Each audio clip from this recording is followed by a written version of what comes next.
Hi hello నమస్తే. నేను మీ Kaundinya. Bhogapuram airport ప్రారంభోత్సవం సందర్భంగా ఏపీ ముఖ్యమంత్రి నారా చంద్రబాబు నాయుడు గారు చేసినటువంటి ప్రసంగాన్ని తెలుగుదేశం పార్టీ అభిమానులు కూడా జీర్ణించుకోలేకపోతున్నారు. మరీ ముఖ్యంగా సోషల్ మీడియాలో తెలుగుదేశం పార్టీ మద్దతుదారులు కూడా చంద్రబాబు నాయుడు యొక్క మెతక వైఖరిని విమర్శిస్తున్నారు.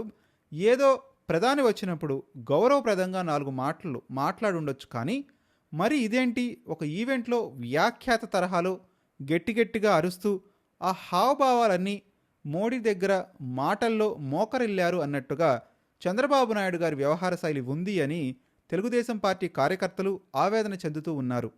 మరొక వైపు సిబిఐ మాజీ డైరెక్టర్ మన్యం నాగేశ్వరరావు లేటెస్ట్గా మరొక ట్వీట్ కూడా పెట్టారు. చంద్రబాబు నాయుడు గారి మెతక వైఖరిని ఉద్దేశించి, చంద్రబాబు నాయుడు గారు అధికారం కోసం ఇంతగా దిగజారాల్సిన దుస్థితి నిజంగా ఉందా?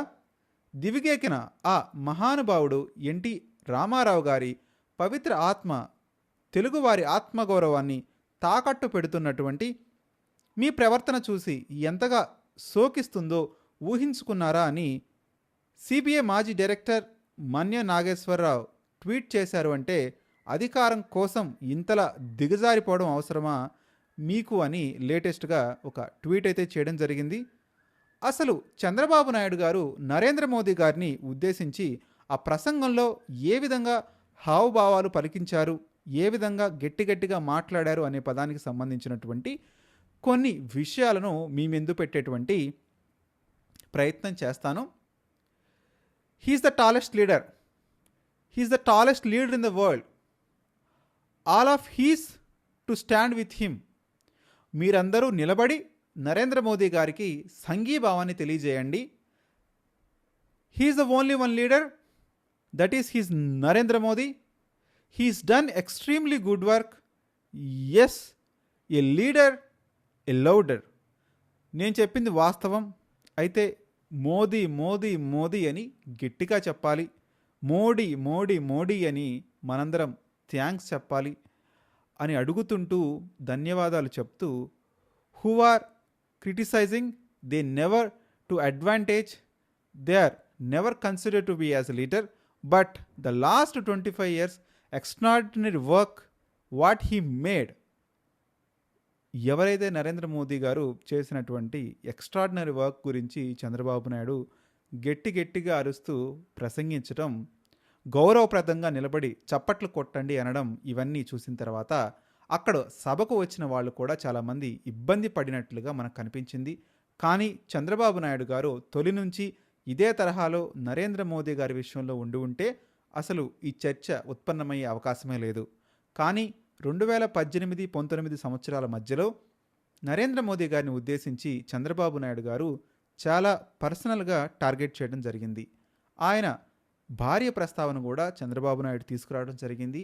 ఈ స్థాయిలో మాట్లాడినటువంటి నారా చంద్రబాబు నాయుడు గారే ఈరోజు ప్రధాని నరేంద్ర మోదీ గారిని ఉద్దేశించి ఈ స్థాయిలో మాట్లాడటం, ఈ ప్రసంగం చూసిన తెలుగుదేశం పార్టీ అభిమానులు, కార్యకర్తలు ఆవేదన చెందుతూ ఉండవచ్చు. కానీ ప్రస్తుతం చంద్రబాబు నాయుడు గారి పరిస్థితి, తెలుగుదేశం పార్టీ పరిస్థితి, ఆత్మగౌరవం, మనోభావాలు, వీటి గురించి పెద్దగా ప్రాధాన్యత ఇచ్చే పరిస్థితుల్లో లేదు అని చెప్తున్నారు రాజకీయపరమైనటువంటి విశ్లేషకులు. మరీ ముఖ్యంగా తెలుగుదేశం పార్టీ నాయకత్వానికి ప్రస్తుతం 2 అంశాలు కీలకంగా మారాయి. చంద్రబాబు నాయుడు గారి ప్రసంగం మీద కొందరు తెలుగుదేశం పార్టీ అభిమానులు ఈరోజు ఆవేదన వ్యక్తం చేస్తూ ఆ ప్రసంగాన్ని చూపెడుతూ తెలుగువారి ఆత్మగౌరవం, ఎన్టీఆర్ గారి ఆత్మకు శోకించడం, ఇలాంటి మాటలు మాట్లాడుతున్నారు. కానీ ఇవన్నీ ఆల్రెడీ ఎప్పుడూ జరిగిపోయాయి. నిజంగా ఆత్మగౌరవం కాపాడాలి అన్న ఉద్దేశమే చంద్రబాబు నాయుడు గారికి ఉంటే, అదే ముఖ్యం అనుకుంటే బీజేపీని 2018-19 మధ్య ఇష్టానుసారం తిట్టి, ప్రధాని నరేంద్ర మోదీ గారిని తిట్టి, మళ్ళీ ఆ తర్వాత పొత్తు పెట్టుకున్నప్పుడే ఆ ఆత్మగౌరవం అన్నది తెలుగుదేశం పార్టీలో ఏ మేరకు ఉన్నది అన్నది ఇప్పుడు ఒక పెద్ద ప్రశ్నగా కూడా మారింది అని చెప్తున్నారు రాజకీయపరమైనటువంటి విశ్లేషకులు.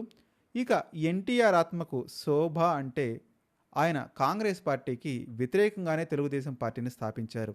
అలాంటిది 2018లోనే తెలుగుదేశం పార్టీ కాంగ్రెస్ పార్టీతో పొత్తు పెట్టుకుని మరీ ఎన్నికలకు వెళ్ళింది తెలంగాణలో. సో ఎప్పుడో చంద్రబాబు నాయుడు గారు ఈ ఆత్మగౌరవం కాన్సెప్ట్ని ఎన్టీఆర్ ఆత్మ క్షోభించే విధంగా ఉందా లేదా అనేది తెలుగుదేశం పార్టీ యొక్క మౌలిక భౌతిక సిద్ధాంతాలు ఏంటి అనేది వీటన్నిటినీ కూడా ఎప్పుడో పక్కన పెట్టేసి రాజకీయ అవసరార్థం ఎప్పుడు ఏది అవసరమో అదే చేసుకుంటూ ముందుకు వెళ్తున్నారు.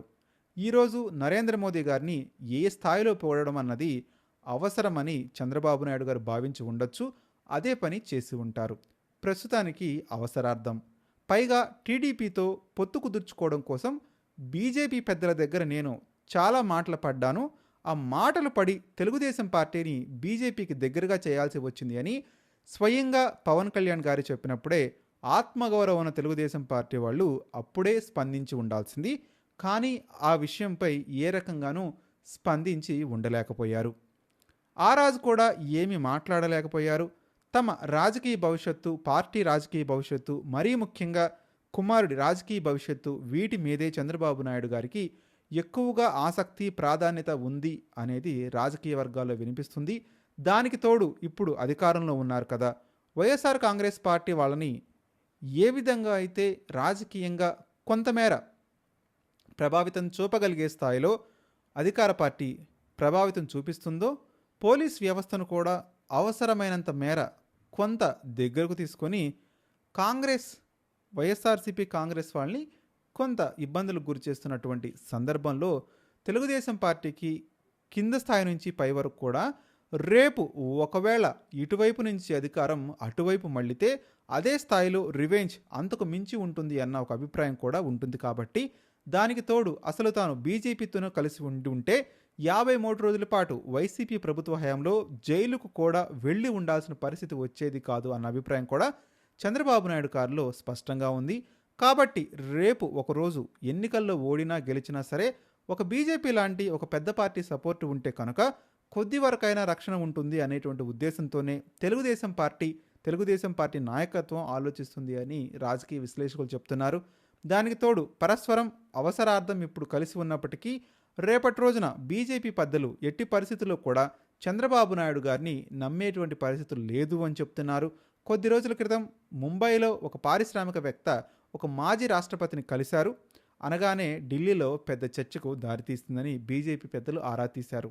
దాన్ని సీరియస్గా తీసుకున్నారు అనేది నారా లోకేష్ గారే స్వయంగా ఢిల్లీ వెళ్ళి ప్రధాని నరేంద్ర మోదీ గారి అపాయింట్మెంట్ తీసుకొని వివరణ కూడా ఇచ్చి వచ్చారు. ఆ తర్వాత నారా లోకేష్ గారే అవును నేను ఈ అంశం మీద వివరణ ఇచ్చాను అని ధృవీకరించిన ఉదంతం కూడా మీడియా ముందు కనిపించింది. ప్రస్తుతం ఉన్నట్టుగానే రాజకీయ పరిస్థితులు ఉండొచ్చు, ఉండకపోవచ్చు.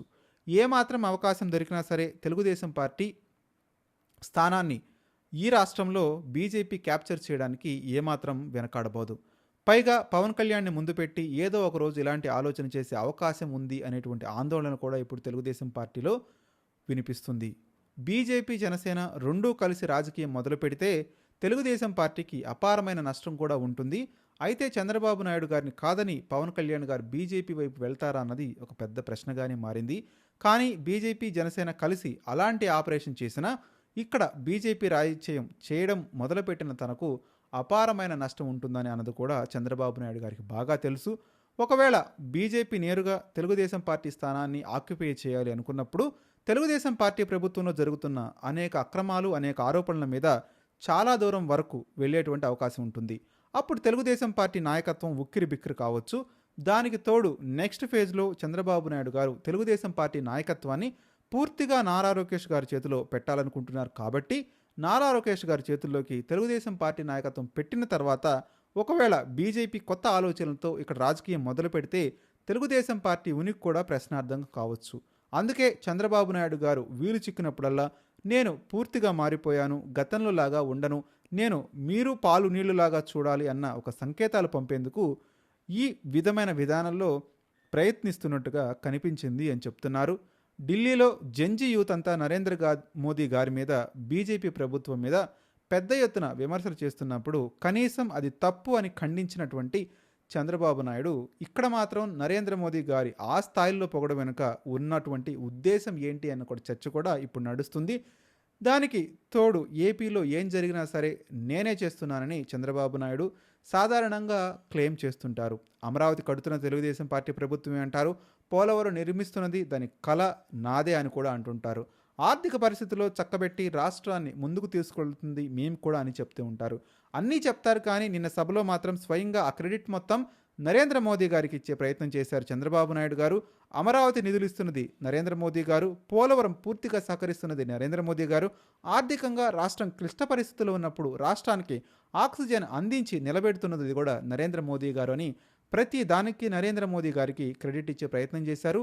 కానీ ఇక సాధారణ సభల్లో ఎప్పుడూ కూడా అంటే నరేంద్ర మోదీ గారు లేని సభల్లో ఎప్పుడు ఈ స్థాయిలో నరేంద్ర మోదీ గారి వల్ల ఇవన్నీ జరుగుతున్నాయని ఎక్కడా చెప్పింది లేదు. కేవలం నా వల్లే ఇవన్నీ జరుగుతున్నాయని చెప్తారు కానీ మోదీ గారి పేరు చెప్పడానికి కొన్ని రకాల ఇబ్బందులైతే పెట్టడం మనం గమనిస్తుంటాం. కానీ ఇప్పుడు ఈ రకంగా అన్నీ నరేంద్ర మోదీ గారే ఇస్తున్నారు అని చంద్రబాబు నాయుడు గారు ఈ సందర్భంలో పేర్కొనడం ఇప్పుడు తెలుగుదేశం పార్టీ నాయకులకు అదేవిధంగా కార్యకర్తలకు ఏమాత్రం మింగుడు పట్టం లేదు. ఇది ఈ విధంగా ముందుకు వెళ్తే ఏ రకమైనటువంటి సంకేతాలు జనంలోకి వెళ్తాయన్నటువంటి భావన ఏదో ఒక మూల కలగకపోతుందా అనేటువంటి ఆశతో చంద్రబాబు నాయుడు గారు అదేవిధంగా ఆయన నాయకులు ప్రవర్తిస్తున్నట్టుగా ప్రజలు భావిస్తున్నారు. చంద్రబాబు నాయుడు గారి ప్రసంగం చూసిన తర్వాత అంత సీనియర్ ముఖ్యమంత్రి నరేంద్ర మోదీ గారి కంటే ముందే ముఖ్యమంత్రి పదవిగా చేపట్టిన వారు 2018-19 మధ్య ఇష్టానుసారం నరేంద్ర మోదీ గారిని దూషించినటువంటి చంద్రబాబు నాయుడు గారే ఈరోజు మళ్ళీ నరేంద్ర మోదీ గారిని ఆ స్థాయిలో పొగుడుతూ ఉన్నారంటే తెలుగుదేశం పార్టీ ఎటువంటి సున్నితమైన పరిస్థితుల్లో ఎంత క్లిష్టమైన పరిస్థితుల్లో ఉందో అని అర్థం చేసుకోవాల్సిన అవసరం ఉందని విశ్లేషకులు చెప్పుకొస్తున్నారు. పైగా ఆ ప్రసంగంలో చంద్రబాబు నాయుడు గారు చెప్తూ నరేంద్ర మోదీని విమర్శించే వాళ్ళు గుర్తుపెట్టుకోవాలి, 25 ఏళ్లలో ఆయన ఈ దేశానికి గుజరాత్కు చాలా చేశారని కూడా మాట్లాడుతూ ఉన్నారు. మరి 25 ఏళ్ల నుంచి చాలా చేసినప్పుడు జస్ట్ ఒక 7-8 నెలల క్రితం నరేంద్ర మోదీ గారిని ఉద్దేశించి ఆ స్థాయిలో చంద్రబాబు నాయుడు ఎందుకు మాట్లాడారో అన్న ప్రశ్న కూడా సమాధానం చెప్పాల్సి ఉంటుంది. మరి మీరు కూడా మీ అభిప్రాయాన్ని కామెంట్ రూపంలో తెలియజేయండి. నిజంగానే చంద్రబాబు నాయుడు గారు మోదీ గారిని ఒకంత ఎక్కువగానే పొగిడారని భావిస్తున్నారా? ఈ రకమైన పొగడ్తల వల్ల చంద్రబాబు నాయుడికి ఏదైనా రాజకీయపరమైనటువంటి అవకాశాలు మెరుగుపడే అవకాశం ఉందా? మర్చిపోకుండా కామెంట్ చేయడానికి ప్రయత్నించండి.